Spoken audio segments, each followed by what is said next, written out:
સહજાનંદ સ્વામી મહારાજની જય, હરિપ્રસાદ સ્વામી મહારાજની જય, આત્મીય સમાજની જય જય જય.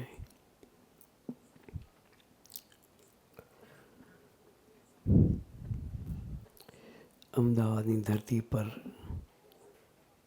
આ બધા વડીલોના દર્શન કરી ખૂબ આનંદ થયો.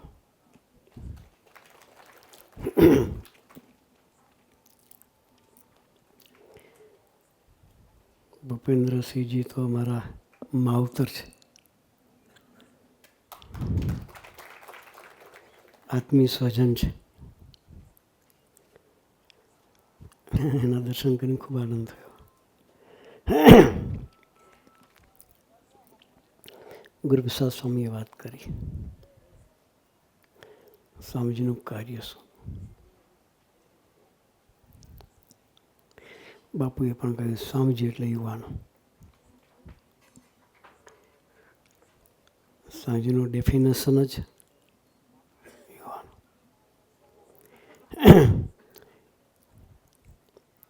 યુવાનો આગળ યુવાનો જેવા થઈ ગયા સ્વામીજી. જનરેશન ગેપ લાગે નહીં તમને.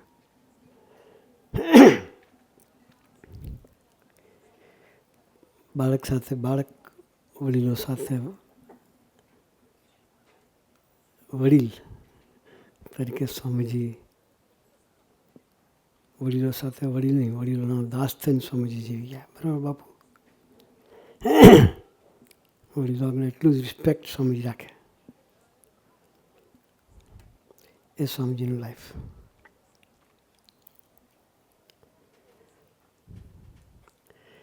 સ્વામીજીનું જીવનમાં યુવકો માટે પોતે દિવસ રાત નથી જોઈ, ભૂખ તરસ નથી જોયું, ઊંઘ નથી જોઈ, પોતાના શરીરની પરિસ્થિતિનો વિચાર નથી કર્યો. સ્વામીજી યુવાનોને મળવામાં પોતાની પૈસા પણ દબાવી છે, ટોયલેટ પણ દબાવ્યું છે, જમવાનો ટાઈમ પણ મિસ કર્યો છે. પહેલાં મારા યુવાનો, પછી મારી દેહની વ્યવસ્થા. એ સ્વામીજીનું જીવન હતું. એક યુવાન પાછળ સ્વામીજીએ હજારો માઇલની ટ્રાવેલિંગ કર્યું છે.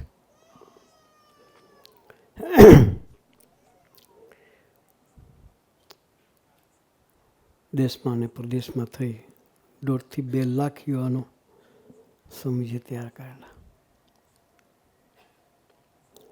એકનું જીવન આદર્શ.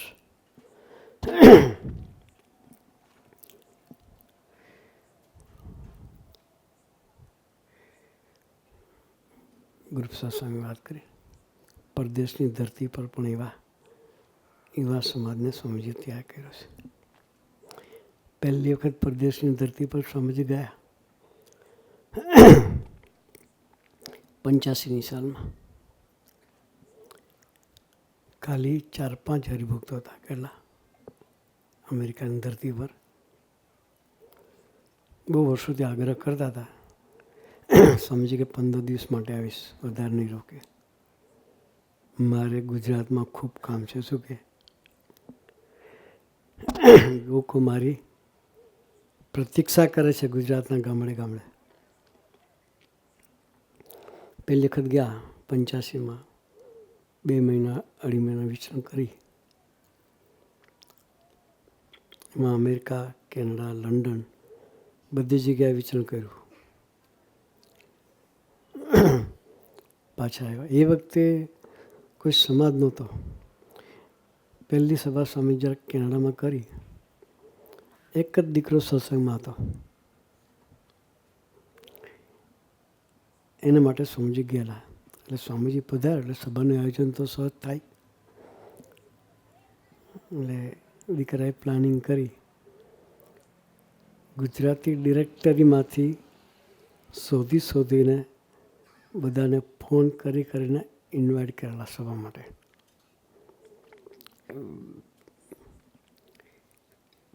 અને સભા માટે કીર્તન ભક્તિ કરનાર બી જોઈએ પાછા. એકદમ આવીને માઇક લઈને ચાલુ કરો તો મજા ના આવે. એટલે કીર્તન ભક્તિ માટે એક ગ્રુપ ત્યાં છે, ગીતાંજલિ ગ્રુપ, કદાચ નામ સાંભળ્યું હોય તો. એને આમંત્રણ આપ્યું કે તમે ભજન ભક્તિ માટે ખાસ આવો. સ્વામીજીનું કાર્ય શું છે એ વાત કરું છું. એટલે એ દીકરાઓ બધા ભજન ગાતા હતા, પણ પ્રોફેશનલ રીતે બધા. અને સાથે સાથે ભજન વચ્ચે પાણી પીએ ને આપણે, તો એ પાણી ફ્લેવર્ડ મિલ્ક પીતા હતા. ફ્લેવરવાળું પાણી, શું કહે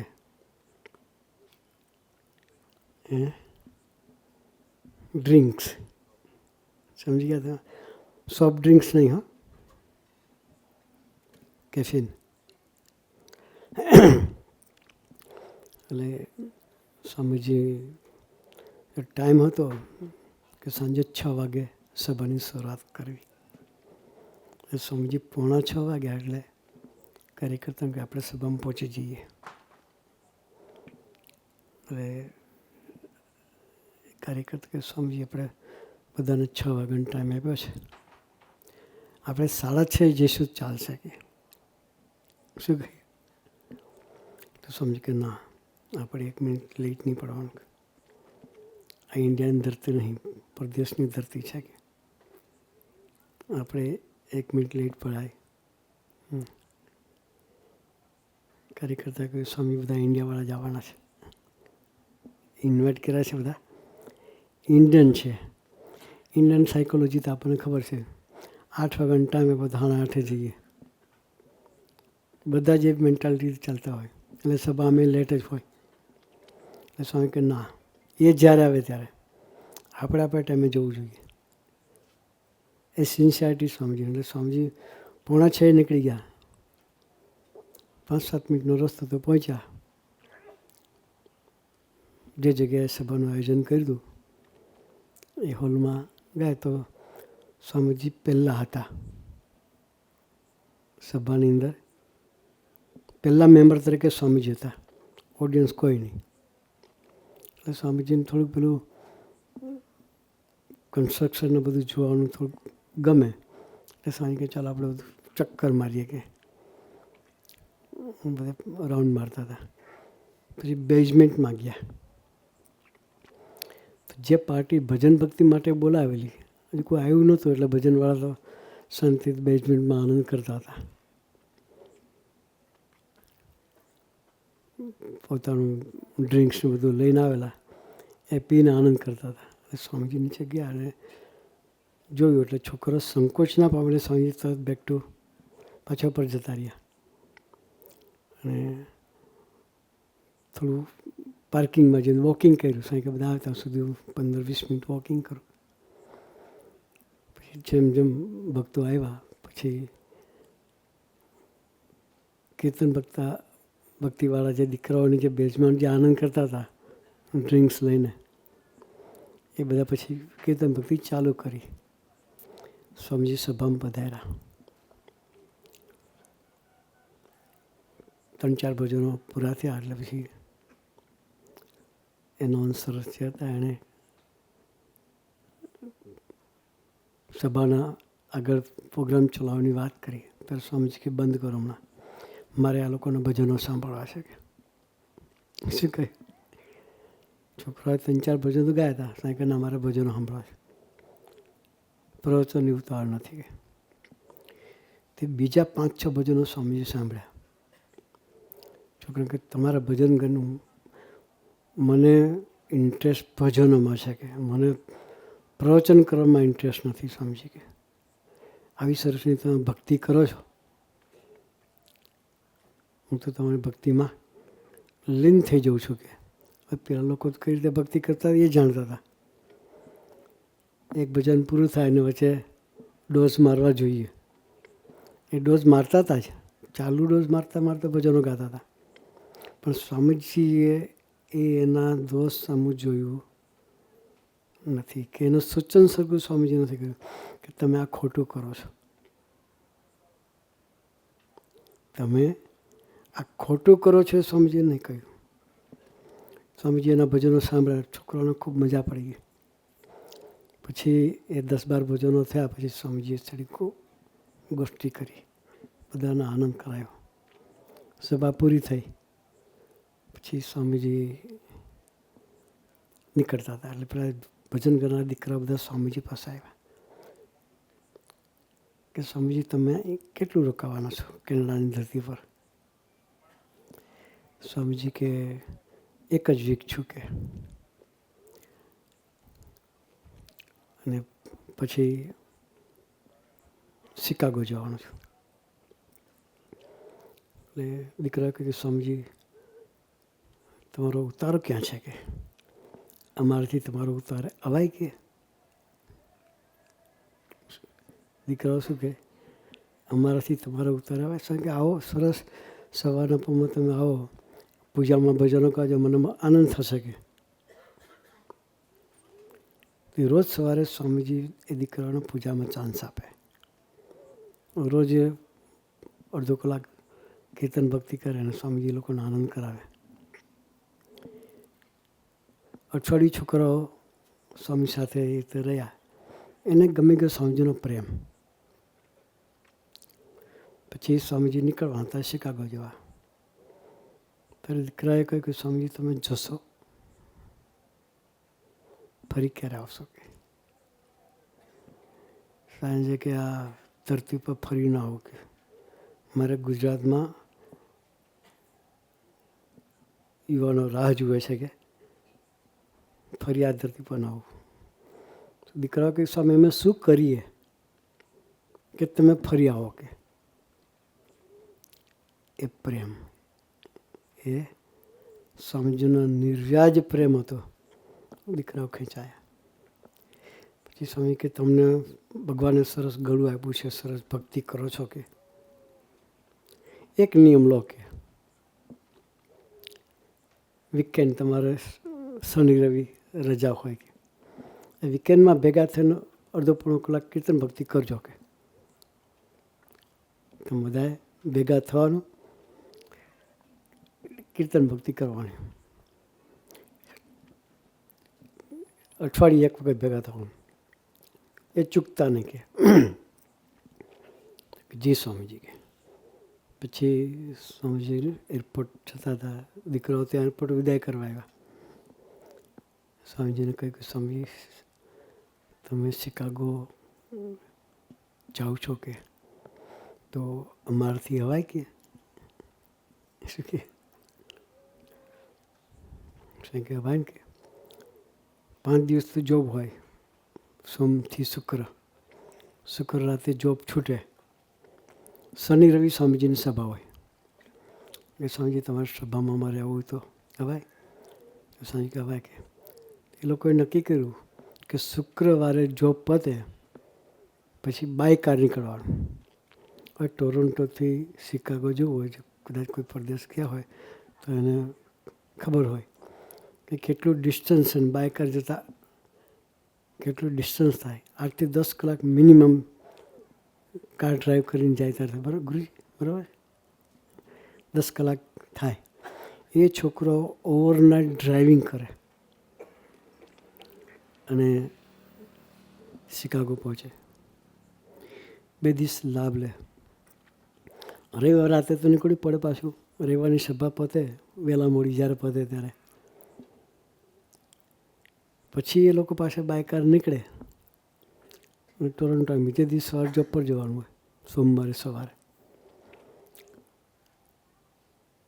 એક સ્વામીજીના પ્રેમથી ખેંચાઈને સ્વામીજી જ્યાં જાય ત્યાં શનિ રવિ પહોંચી જાય લોકો. ન્યુયોર્ક હોય તો ન્યુયોર્ક જાય, શિકાગો હોય તો શિકાગો જાય, કોલંબસ હોય તો કોલંબસ જાય.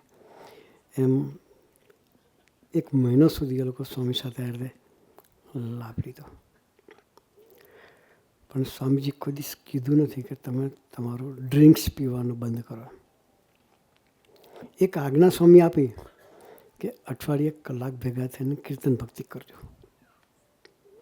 એ કીર્તન ભક્તિ કરવાના ફળ સ્વરૂપે સ્વામીજી પછી ઇન્ડિયા આવી ગયા. અને કીર્તન ભક્તિના ફળ સ્વરૂપે 6 મહિના સુધી એ લોકો કીર્તન ભક્તિ કરે, પણ પોતાને રૂટિન્સ પ્રમાણે કીર્તન ગાયને ડોઝ બી મારે. 6 મહિના પછી એ લોકોને રિયલાઇઝ થયું કે સાલું આપણે ભજન ભક્તિ કરીએ છીએ, આપણને આ જે ડ્રિંક્સ સાથે લઈ છે શોભતું નથી. કે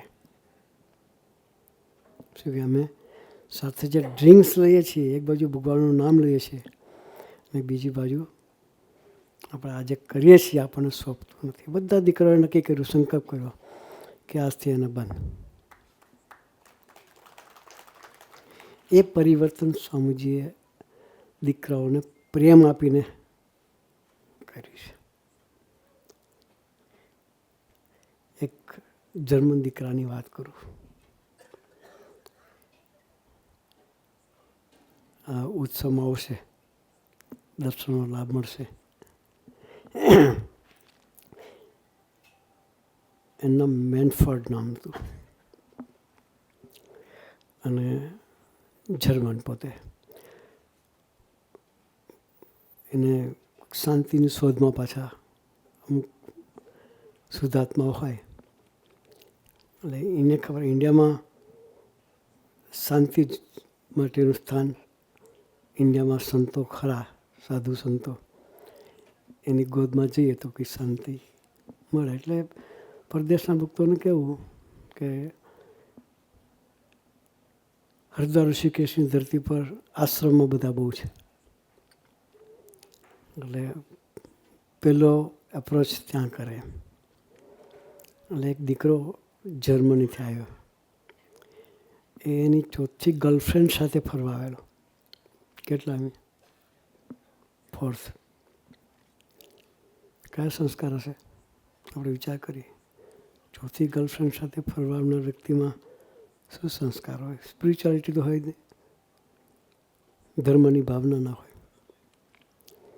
એટલે દીકરો ફરવા માટે આવેલો. એ હરિદ્વાર ઋષિકેશને હિમાલયની તળેટીમાં એ બાજુ બધે ફરતા હતા.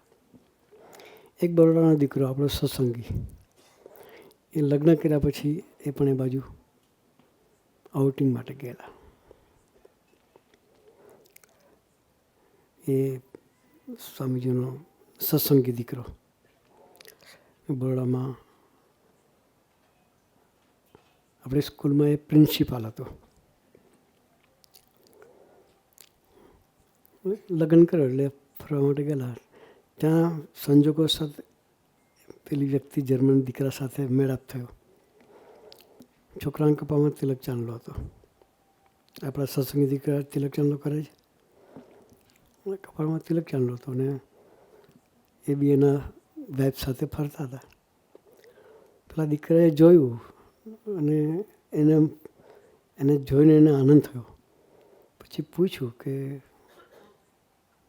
તમારા કપાળમાં જે સાઇન છે એ શાની છે? તો દીકરાએ કહ્યું કે અમારા ધર્મની, હિન્દુ કલ્ચરની સાઇન છે. કે પછી બેજ પહેરેલો હતો, અમ્બરીશ બેજ,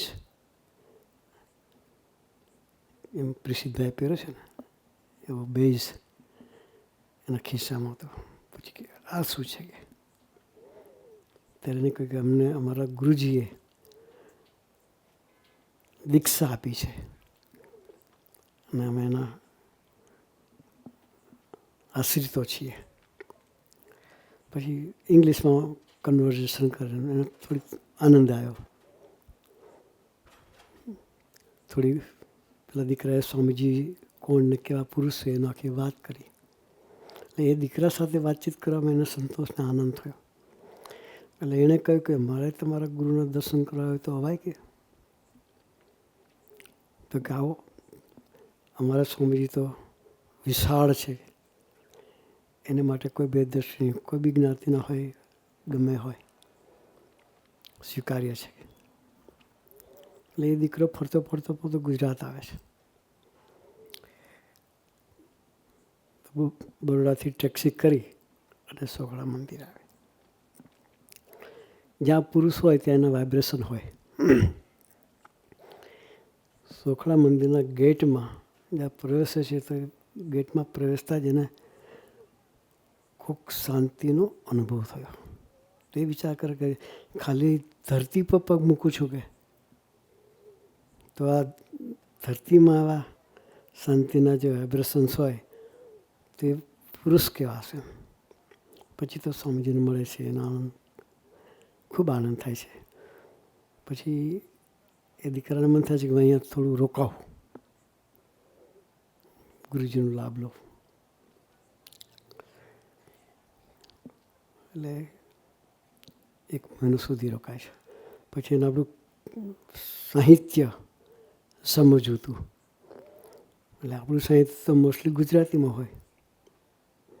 એટલે એને ગુજરાતી શીખવા માટે ત્યાં ક્લાસીસ ચાલુ કર્યા. 1 મહિનો સુધી ક્લાસીસ કરીને થોડું ભાંગ્યું તૂટ્યું ગુજરાતી પણ શીખવા પ્રયત્ન કર્યો. પછી એ દીકરાને વિચાર આવ્યો, એક દિવસ કંઈક લગ્ન હતું મંદિરના કેમ્પસમાં. તો આપણે તો શોભાયાત્રા અને વરઘોડો બધું કાઢીએ ને આપણી સિસ્ટમ પ્રમાણે. તો દીકરાની લગ્ન વિધિ હતી ચાલતી હતી, એ બિયાણે જોયું. પછી એને વિચાર્યું કે આપણે આ ઇન્ડિયન કલ્ચર પ્રમાણે મેરેજ કરીએ. પછી સ્વામીજીને પ્રાર્થના કરી કે સ્વામીજી અમે આ રીતે આવ્યા છીએ ને મારે મેરેજ કરવું છે ને એના કલ્ચર પ્રમાણે મારે મેરેજ કરવું છે. તો સ્વામીજી કે આપણે પ્લાનિંગ કરી દઈએ. આપણે તો કન્યાદાન આપવું પડે. દીકરીનો બાપ હોય, મા હોય, એ દીકરીને કન્યાદાન આપે. દીકરાના મા બાપ હોય. એટલે સ્વામીજી 2 પરિવાર તૈયાર કર્યા. એક દીકરાના પેરેન્ટ્સ તરીકે પરિવાર ભાગ લીધો, બીજા દીકરીના પેરેન્ટ્સ તરીકે બીજા પરિવારે ભાગ લીધો અને એનું લગ્ન કરાવ્યું. એ રીતે કન્યાદાનના બધું જ આપણી સિસ્ટમ પ્રમાણે. લગ્ન પૂરું થયું પછી દીકરો સ્વામીજી પાસે આશીર્વાદ દેવા માટે આવ્યો.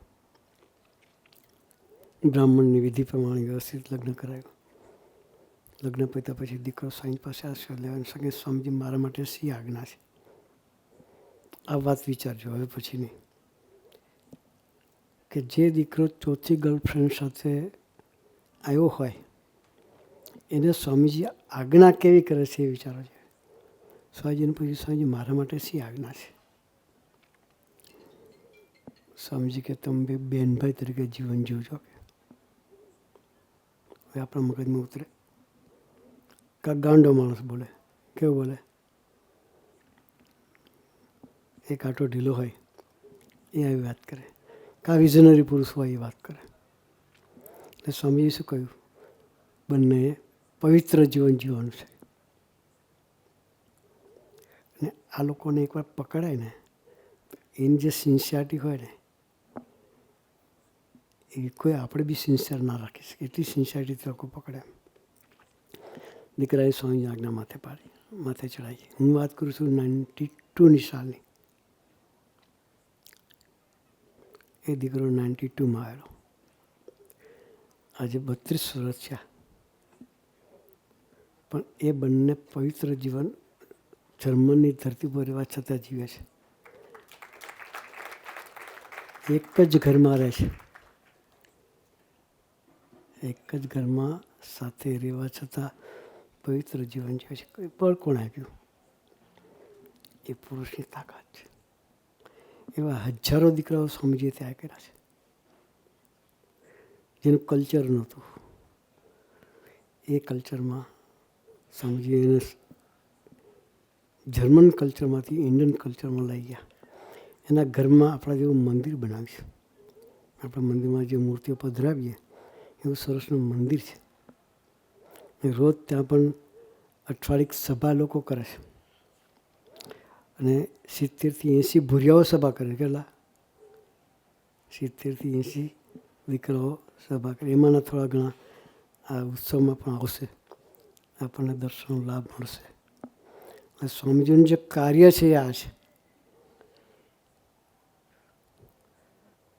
આ સંસ્કારોનું જતન.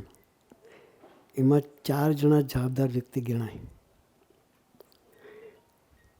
4 મ આવે. પેલું મા બાપ, પેલી જવાબદારી સંસ્કારોના જતનની જવાબદારી મા બાપની કહેવાય. બીજી જવાબદારી માસ્તર, સંસ્કારો સ્કૂલમાં છોકરો જાય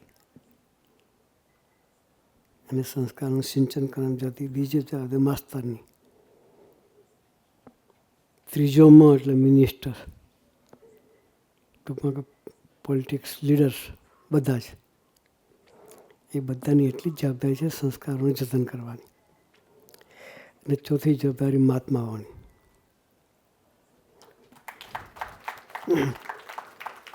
આપણે બધા જ સમાજ સેવકો કહેવાય. બરાબર બાબુ? સમાજની સેવા માટે નીકળેલા આપણે બધા સમાજ સેવકો, રાષ્ટ્રભક્તિ કરનારા છીએ આપણે બધા. રાષ્ટ્રભક્તિ એ આપણામાં જો ભક્તિ નહીં હોય, આપણામાં જો ભક્તિના સંસ્કારો નહીં હોય, તો આપણે સમાજની સેવા કે રાષ્ટ્રની સેવા નહીં કરી શકીએ. એ રાષ્ટ્રની સેવા કરવા માટે એ બાબતમાં આપણા માટે ગૌરવ જેવી વાત હોય તો આપણા મોદી સાહેબ. એ રાષ્ટ્રભક્ત છે અને ભગવાન તરફની ભક્તિ એટલી છે. એને સંકલ્પ ઉઠ્યો રામ મંદિર કરવાનો.